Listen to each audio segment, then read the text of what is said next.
Imirasire STV isoko y'ibyishimo.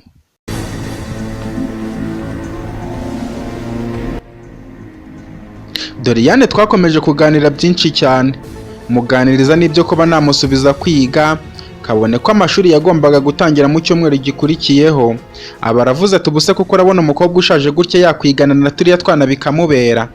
Ndamusubiza nti uko waba ungana kose ntibyakubuza kwiga, icy'ingenzi si ingano yaba mwigana, ahubwo icyangombwa ni ukumenya icyo ugiye gukora. Doriane arambwira ati ubundi ibi bintu mperuka mu myaka 20 urumva naba nkibyibuka. Ndamubwira ntiwagerageza nk'abandi bose, ahubwo kuko waba uzi icyo ugiye kumara byagufasha gutsinda neza. Arambwira ati aha, ibyo birekera abana batoya, twe twamaze gutarantika utureke. Nakomeje kumwinginga mubwira ibyiza byo kwiga, ageze aho anyemerera kuzajya yiga ku kigo cyari hafi aho ngaho, ariko akiga ataha. Yamaze kubinyemerera nanjye numva biranshimishije, na kadoga ibyo kurya babigejeje ku meza ahita duhamagara natwe twerekezayo. Twageze ku meza buri wese yarura ibyo ashoboye, turya ari nako tuganira, turangije buri wese yerekeza ku buriri bwe. Namaze kwihina mu mashuka ntangira gutekereza byose, ibyinshi byandwaniragamo ni ibibi kuruta ibyiza. Nshaka kwandikira Josiane mbona bwije cyane, sinzi uko agatotsi kantwaye, nagiye gukanguka nsanga bwakeye. Nerekeza muri dushe nitera utuzi, ndangije nambara neza nerekeza mu kazi. Nageze mu kazi ngakora neza nk'ibisanzwe. Hashize akanya gato mbona urugi rurafungutse, ndebye uwo ari we mbona ni diregiteri. Yahise yinjira, ageze mu biro abanza kunsuhuza, ambaza niba akazi kagenda neza. Mubwira ko nta kibazo. Yakomeje kumbaza ibintu byinshi bijyanye n'akazi, nanjye nkamusubiza buri kimwe cyose abajije. Byose tumaze kubirangiza baravuze ati ndabona akazi waragakoze neza, icyo ni kimwe mu byari binzanye. Icya kabiri rero ni uko mu cyumweru gitaha uzajya mu mahugurwa muri Amerika, ukazahagararira uruganda. Ni mu bijyanye na bya bindi twari twajyanyemo cya gihe, ubwo rero amahugurwa azamara icyumweru. Ndamusubiza nti ubwo se usibye no muri Amerika no ku kibuga cy'indege ntarahagera, ubwo nzagenda gute? Diregiteri ahita ambwira ati ibyo kugenda byo natwe twabitekerejeho, uzagera i Kanombe indege izaba twari izaba ihari, kandi hazaba hari n'uwo kubayobora ku buryo nta kibazo na kimwe uzagira. Ndamusubiza nti murakoze cyane, sinabona icyo mbitura. Arambwira atakira uru rupapuro ni ordre de mission uzajyana, noneho iyi sheke ni y'amafaranga ajyana n'iyi ordre de mission. Namaze kwakira iyo sheke ndebye amafaranga ariho ndikanga, kuko hariho 500. Nshimira diregiteri, arangije ansezeraho asubira mu biro bye. Yamaze kugenda ndongera ndeba ya sheke yampaye, mbona koko niyo. Ibintu byongeye kuntungura, narahagurutse ntangira kubyina injyana nanjye ntazi. Hashize akanya gato ndongera nkora akazi kanjye bisanzwe. Nakomeje gukorana umurava, haba mu gushaka abafatanyabikorwa cyangwa mu gukora amaraporo. Sinzi uko nibutse ko twahaye imyenda mama Yvette, ntigeze mubaza uko bimeze, mpita nirukira kuri Facebook. Ndeba mama Yvette mpita mwandikira mvuga ntimwiriweho. Namaze gukanda send ntegereza akanya gato mbona message iraje, yagira giti yo disi wowe uranyibutse, wiriho neza, twe turashima Imana. Ubu na Yvette yagiye kwiga, ubu nibanira na wa mwana w'umukobwa umfasha gucuruza. Gusa kubera akazi kenshi mba nibagiye kubavugisha, ariko nizere ko muri amahoro. Namaze gusoma iyo message numva biranejeje, burya nta gishimisha umwana nko kumva mama we ameze neza. Mpita musubiza ntibiranejeje kuba muri amahoro, natwe tumeze neza.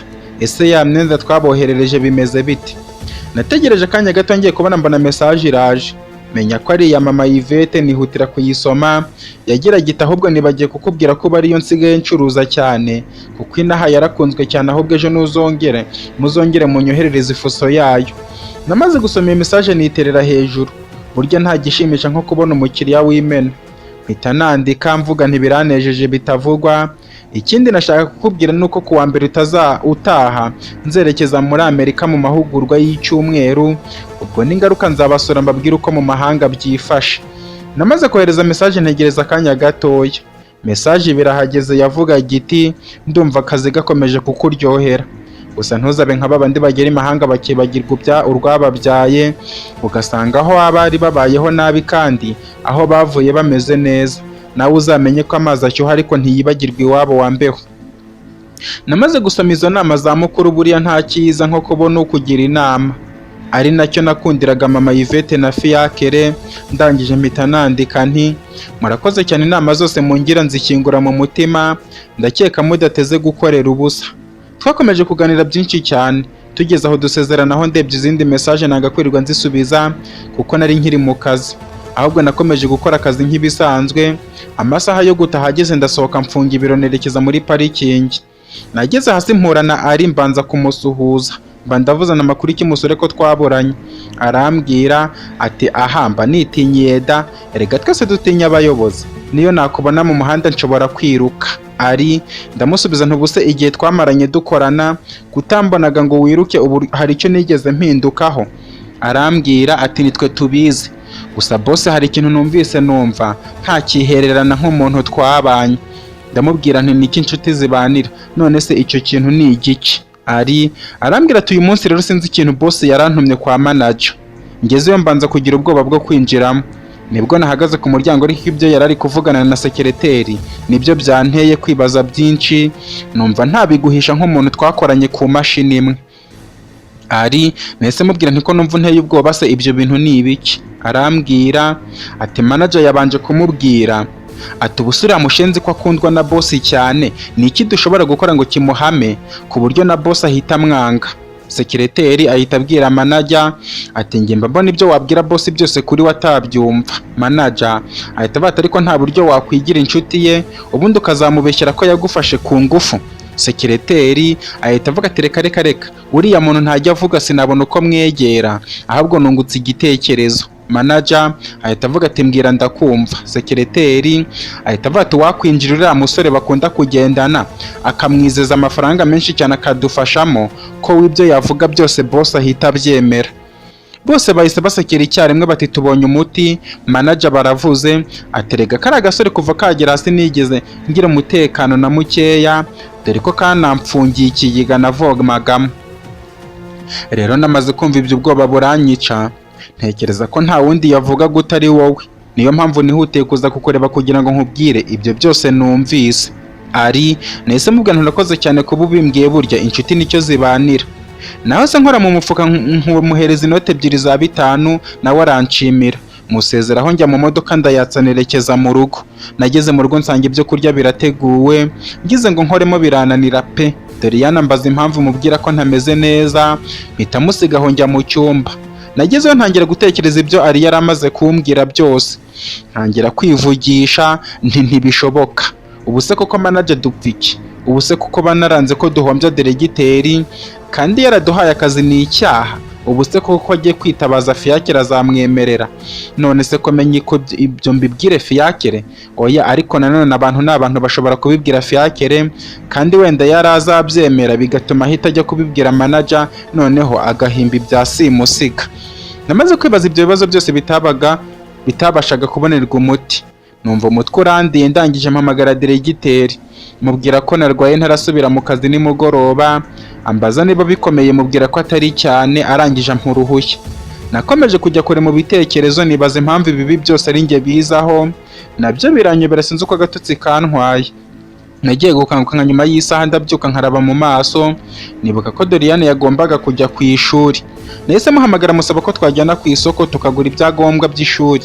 Nawe yahise yikoza mu cyumba yambara ikanzu igera ku birenge. Turangije twurira imodoka twerekeza ku isoko. Twageze mu modoka dukomeza kuganira byinshi cyane, mubwira ko nzajya mu mahugurwa muri Amerika nawe arabyishimira. Hashize akanya gato tuba tugeze ku isoko, mugurira ibikoresho byose by'ishuri, mugurira n'imyenda y'ishuri, turangije turataha.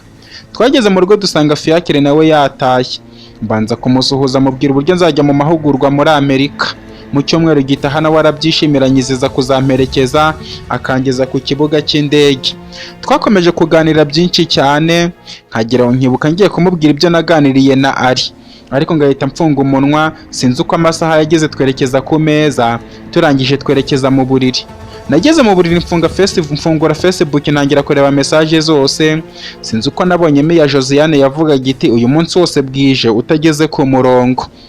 Namaze kuyisoma mpita nihutira kumusubiza mvuga nti umbabarira akazi kari kambanye kenshi, ariko nabonye n'amahugurwa mu cyumweru gitaha muri Amerika. Namaze kuyohereza ntegereza akanya gatoya, Message biraje igira iti mbega byiza tuzagukumbura kabisa, ubuse ko ku cyumweru cyose kizashira tutongeye kubonana.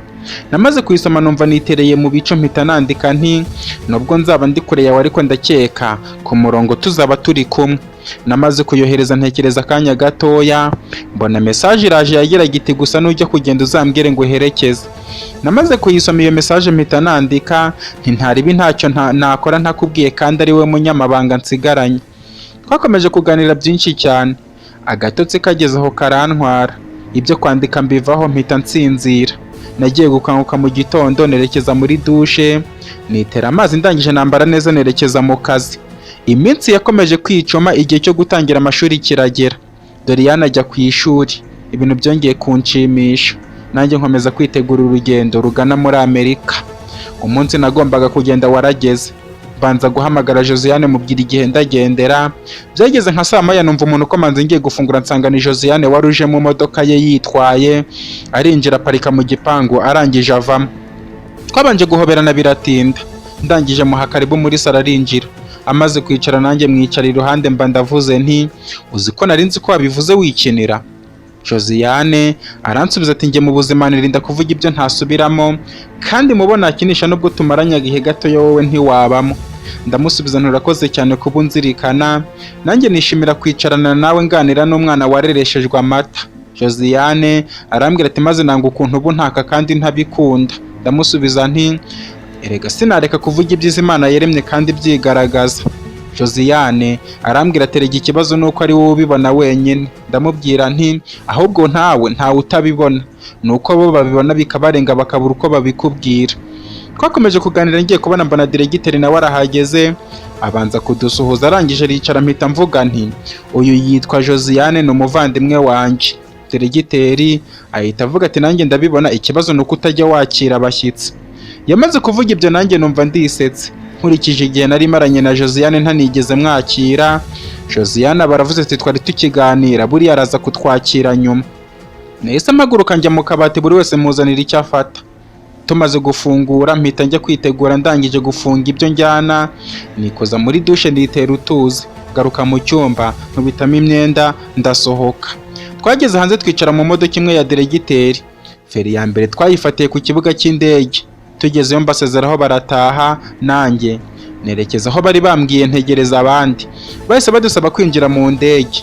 Abasore n'abagabo bagombaga kugenda n'indege ya mbere, naho abakobwa n'abagore bo bari kuza n'indege ikurikiyeho. Twamaze kugera mu ndege ihita itsimbura, nanjye mba ngendeye mu ndege bwa mbere. Ibintu byongeye kunyereka ko buryo wihanganye ibigeragezo igihe kigera ugasubizwa. Mu gihe kitarambiranye twari tugezeyo, dusanga imodoka zatwiteguye, twinjiramo tujyana muri hoteli twagombaga kubamo, ari nayo twari gukoreramo amahugurwa. Buri wese bamweretse icyumba cye, njye nagombaga kurara muri etaje ya mbere. Ninjiyemo ndambika ibyo nari mfite, gusa aho hantu wagira ngo twageze mu ijuru. Narangije gutunganya byose mfata akarahure nshyiramo amazi, nsohoka hanze ngo ndebe uko ikirere cyaho kimera. Nageze hanze sinzi uko narebye hasi mbona abakobwa n'abagore barimo barava mu modoka. Sinzi uko narebye umukobwa umwe wari uvuye mu modoka, wari wambaye akajipo kagera ku mavi n'agashati kamwegereye n'udukweto duto, nkimukubita amaso. Uko nakamurebye niko naheze kugera ubwo ikirahure cyancitse kikamugwa imbere, amazi akamutarukira.